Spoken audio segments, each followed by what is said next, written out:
Hello, fabulous Scorpio. Welcome to your horoscope for the month of March 2015. Love focus. I am your astrologer, Nadiya Shah. Thank you for being here. As I mentioned in the general focused horoscope, love is very blessed this month. Got some really good love vibes happening for you, and that's all thanks to an eclipse, a solar new moon eclipse happening right around the middle of the month. Depending on where you are on the planet, right around the 20th of the month, we've got this really lovely moment for you.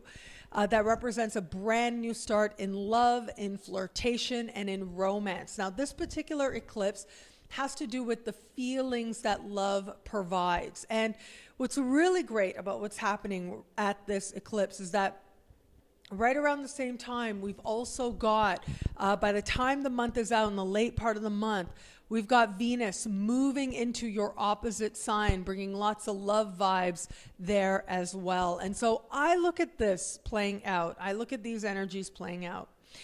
And I think to myself that this is a time not only of love that's fun and love that's flirtatious, but also feeling a deepening sense that you are worthy of love and a desire to share love that is meaningful, that is balanced, that is one-on-one.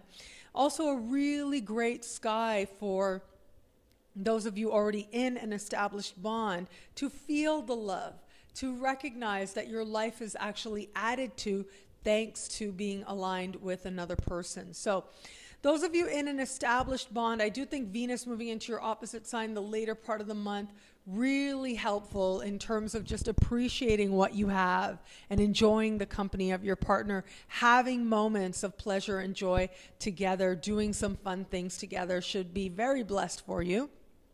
But what's also really great is with this eclipse, as I spoke about again in the general focused horoscope, lots of fertility energy with this eclipse. So do be mindful of that. If that's something that you want, if you want to have a child, lots of supportive energy. If you don't want to have a child, certainly things that you can do so that you don't have to manifest that. But you can still enjoy the fun vibe of this, enjoy the romantic vibe on offer. Those of you who are dating somebody, it is the eclipse that's really going to be the dominant energy in terms of dating, because this part of the sky does have to do with the feeling of love. As I said, it has to do with romance, has to do with dating.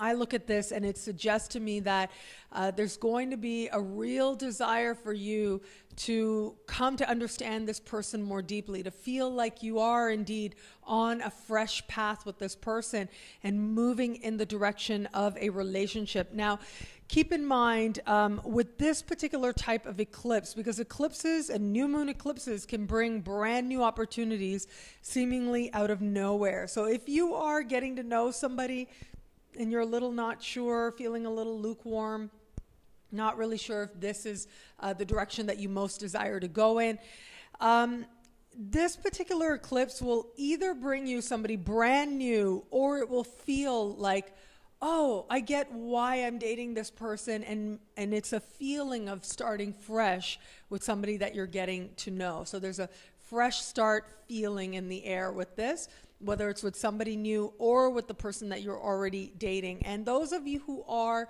not in any kind of connection right now, open to meeting somebody new, this is a sky for getting your flirt on. And I do think for those of you out there, I do think in the later part of the month, you might actually end up being quite surprised by a flirtation that comes up. I just see some of your sign out there sort of in the moment, and all of a sudden, like sort of almost after the fact or really late in the game, really late in the moment, realizing that there's a flirtation going on here and saying to yourself, is that what's really happening? Did I just flirt with that person? Are they really interested? Is that kind of, I mean, I think it'll be pretty undeniable. When we have an eclipse in this part of the sky, it can seemingly come out of nowhere. So it might be like a place or with a person that you'd least expect it, but eclipses bring things quite by surprise. And this is about you getting in touch with that feeling of life and the feeling of aliveness, the feeling of creativity, that allowing yourself to engage in terms of allowing yourself to feel the feelings of romance, allowing yourself to flirt, allowing yourself to be available can inspire that sense of creation, that sense of creativity, and the feeling of life. It's the butterflies in the stomach that's promised now, thanks to a very promising moment that certainly can lead to more. Now, there is a feeling with this, because this particular eclipse is happening at the end of its respective sign.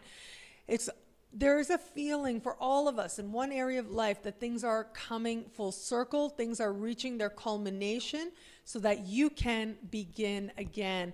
And what I actually see you, for those of you out there open to meeting somebody new, kind of surprising yourself at the way that you're able to interact and the way that you're able to engage in the moment. Surprising yourself that you're able to be so present, really, is what it comes down to. Present without thinking too heavy, too consequential. What does it mean? What could it lead to? This is a very Scorpion thing. Scorpios can do this sometimes, is every moment isn't actually what it seems, but it could mean so many other things. And there's a part of you that likes to dissect and decipher and be a detective. And so there's this constant understanding that, okay, everything is not always what it seems, so what else could it be? And because of that, it can detract a little bit from the moment, because there's this part of you inside that's thinking, okay, what else could be happening here? What else could be going on here? But when you are completely in the moment, you're not thinking about what it could mean, you're just enjoying yourself. And that is what the universe is trying to get you to do, to understand that love ultimately is meant to be a joy. It's meant to be something that adds richness and lightness to your life, and to make the ride that much smoother, or at least feel that much smoother. There's not a lot of room for intense drama this month, although it may seem that way as we start at the very beginning.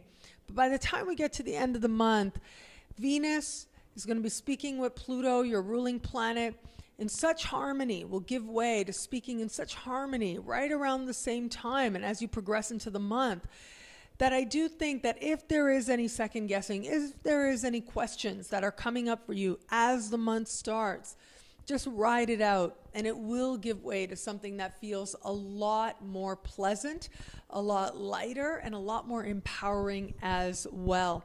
In fact, of all signs out there, promised to have at least one very meaningful romantic exchange, it is you.